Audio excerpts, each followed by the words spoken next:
On this week's episode of Whether or Not, we certainly have spring fever with nature in the news stories on allergies and electric cars.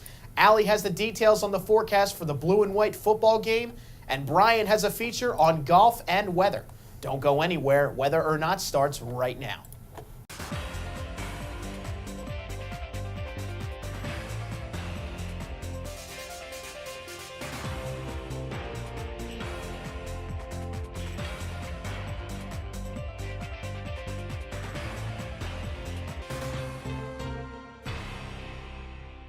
Welcome, everybody, to this week's episode of Whether or Not. I'm your host, Colby McCabe. And I'm your forecaster, Allie Debicki. Well, Allie, we've certainly had what we would expect this spring-like weather this time of year in State College, but I know the big question on everyone's mind is, what's that forecast for the big blue and white game this weekend? Yes, well, we are tracking some more systems making their way towards the area. I'll have more on exactly when that rain will make its way to the area. We'll see when the blue and white game, if it will get affected by rain or if we'll have a dry one here across State College. Okay, well, I certainly look forward to that. And now let's go over to Nature in the News.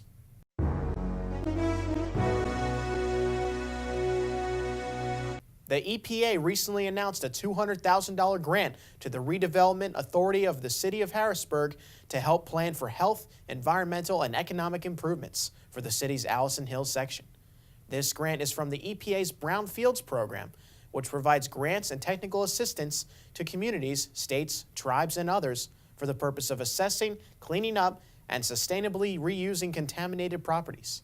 According to EPA Mid-Atlantic Regional Administrator Cecil Rodriguez, this area-wide planning approach sparks the kind of economic development that meets the needs of neighborhoods and leads to vibrant communities. He also states that revitalization works best when local communities are directly involved in the process. With this new funding from the EPA, the Redevelopment Authority will collaborate with partners such as the City of Harrisburg, the Harrisburg School District, and the Hamilton Health Center to plan the cleanup, as well as implement the infrastructure upgrades that are necessary for neighborhood revitalization. Last week, Penn State students demonstrated their commitment to cleaner air and the environment by volunteering to pick up trash and cigarettes on the University Park campus.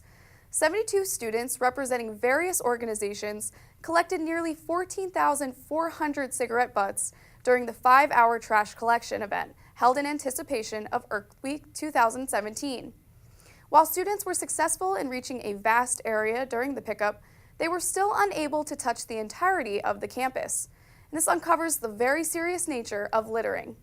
To demonstrate the full impact that littering has on the environment, HealthWorks students created an educational poster that highlights the effect of cigarette butts and trash on marine life, forests, waterways, and air pollution.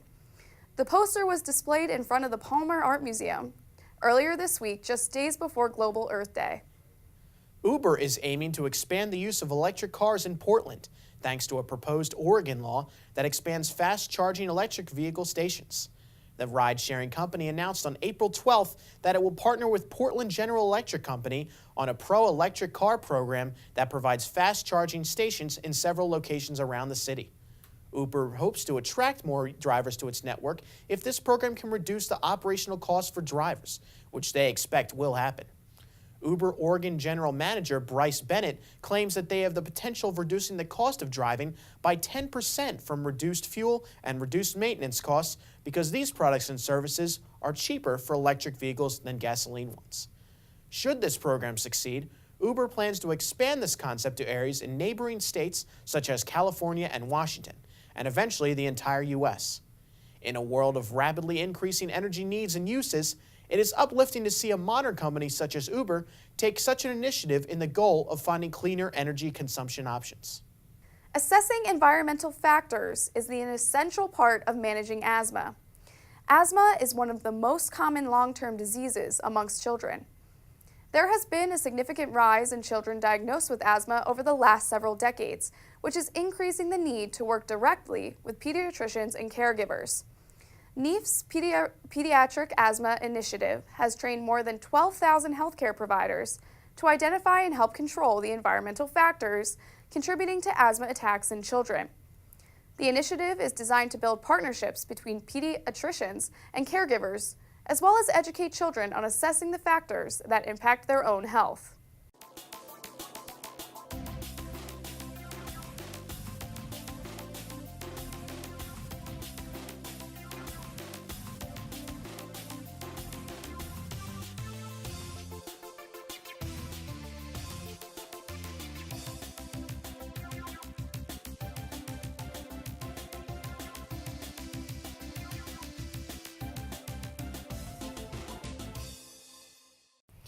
We've had some rainier days here in State College over the mid to end week, but we do see some nicer conditions making their way to the area for Friday. We'll have some lingering showers in the morning associated with this mature low pressure system. This will start to move off the East Coast though and leave us with some mostly sunny skies, a few fair weather clouds dancing in the sky as well. But by Saturday, for your blue and white conditions, those sunny skies will continue, and we'll see those clouds in the area.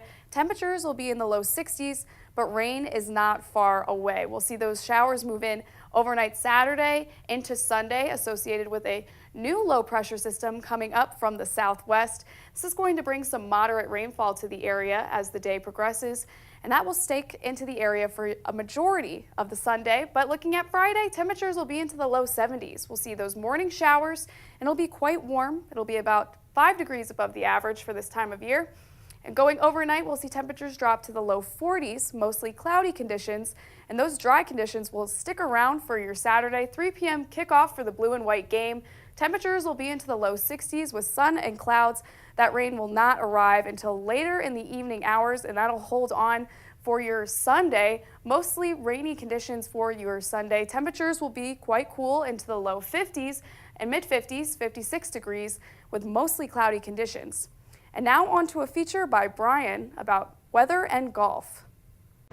Spring has sprung here in Happy Valley, and with the change of seasons brings warmer spring weather, and with the warmer weather brings the return of outdoor activities. I don't know about you, but one of my favorites is to tee it high and let it fly, and that's why I'm here at the Penn State golf courses to learn more about the connection between weather and golf.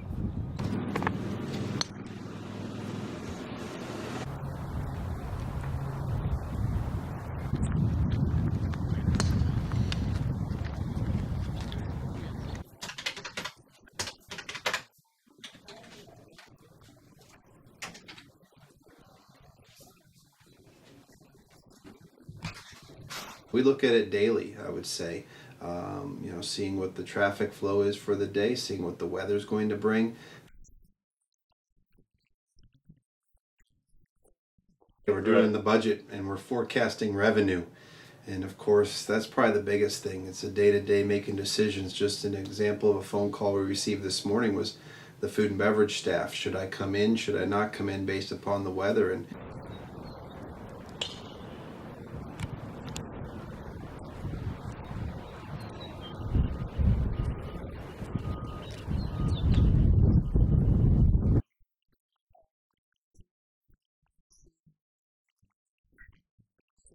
last summer was implemented, and I think the neatest thing is if you're on our website and you like us on Twitter, you'll get a feed every morning of the sunrise. You'll get a feed of every night of the sunset.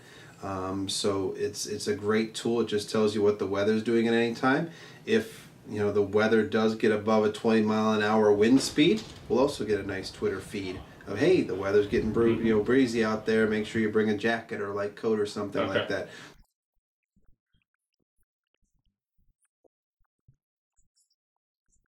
That's fantastic when it comes to how much water to apply for our superintendent on our putting greens, and if we just need to hold off. So I think that's one of the most valuable tools when it comes to it from an irrigation standpoint.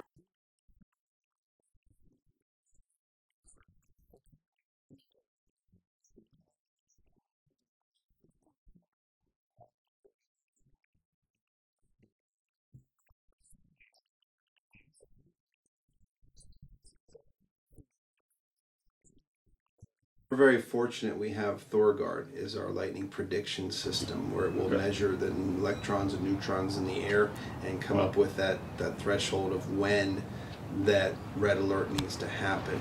It does take measurements within a 10-mile radius of here of what's going on, so it'll tell you it's either all clear, caution. Once you start to see some caution, then it goes to warning. Once we see that bouncing between caution and warning, we'll advise the staff at that time. Make sure we tell any guests that are around you that there is bad weather approaching to be mindful. So when they do finally go to the 4th level, which is red alert, that horn blasts, even our staff, everybody seeks shelter.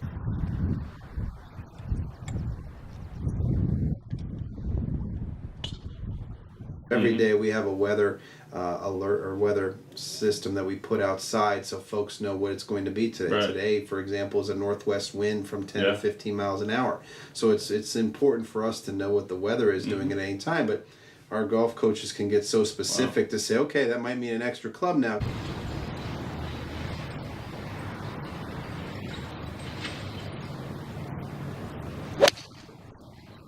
Biggest factor in terms of weather is wind. So I think it's more of just learning different shots in golf that you can keep the ball under the wind and not as high in the air where it's going to move it left or right or farther or shorter. Raining definitely affects contact of the ball. Also, the landing point of the ball, and you're not going to get as much roll. If you're out there playing in the rain, you can really go at some pins because the greens aren't going to be firm and they're not going to kick the ball away from the hole. So anything 50 and below, definitely looking from 5 to 10 yards, flying shorter. Okay. And then, summertime temperatures, if it's up in the 90s, definitely, maybe 5 yards, but it really just feels, better contact. Well, there you have it, folks. When it comes to golf and the weather, well, the two are really inextricable. And when the weather's like this, well, there's only one thing to do from here.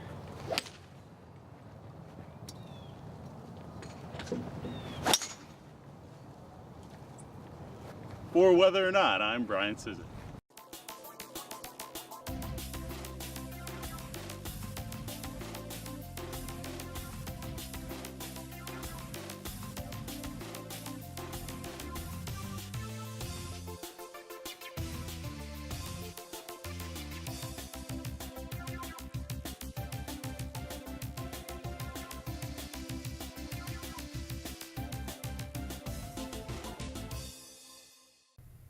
After some wet weather for the end of the weekend, we will see some drier conditions as we head into next week and some warmer temperatures as we go into the end of the week. But looking at the weekend recap, we see that we're into the low 70s for Friday. We'll have sun and clouds after those morning showers edge their way out of the area. Saturday, game day, we're looking clear. Temperatures will be into the low 60s, but as we go into Sunday, overnight into Sunday, we'll see cooler conditions with showers. Temperatures will be into the mid and upper 50s, but taking a look at our extended forecast, we look pretty dry. Sun across the board here. Those April showers take the week off, and we'll see temperatures starting pretty seasonable around the low 60s, and then making their way up by Thursday into the low 70s. So another temperature rebound, and then we're back by Friday below 70 into the upper 60s. But it's a great week to really get out and enjoy and do some yard work if you do have the chance. And blue and white is also looking pretty nice for the weekend as well. Well, thank you, Allie, for that forecast. It looks like we have a pretty good week coming up ahead, but getting warmer as it approaches the later parts. Yes, as we go into the weekend, we will still have those rain showers to deal with. But as we head into the early part of next week, a string of just beautiful days to really get out and enjoy. Some sun and clouds, and then temperatures will also be increasing. We'll start seasonable for your first part of the week, and as we head into the end, we'll start to rise into the low 70s. Well, it sounds like some great weather if you want to break out those golf clubs. Yes. And speaking of golf, early on in the Weather Whiz Quiz, we asked you, what famous golfer was once struck by lightning during a PGA Tour event? Is it A, Jack Nicklaus, B, Arnold Palmer, C, Tom Watson, or D, Lee Trevino? If you guess D, you are correct. During the 1975 Western Open in Chicago, World Golf Hall of Famer Lee Trevino was struck by lightning while on the course. He was lucky enough to survive, but he did suffer some back injuries and had to get surgery. That's right, Allie. Despite ongoing back problems, he was able to win his sixth major in 1984 at the PGA Championship. When asked by a reporter what he would do the next time he was on the course during a storm, he joked, "I would hold up a 1-iron. Not even God can hit a 1-iron. And honestly, I can't hit any of my irons." I know. I always over par over here from this side of the desk when it comes to golf. That's certainly true. Well, thank you for joining us for this week's episode of Whether or Not. I'm your host, Colby McCabe. And I'm your forecaster, Allie DeBicki. Have a great weekend.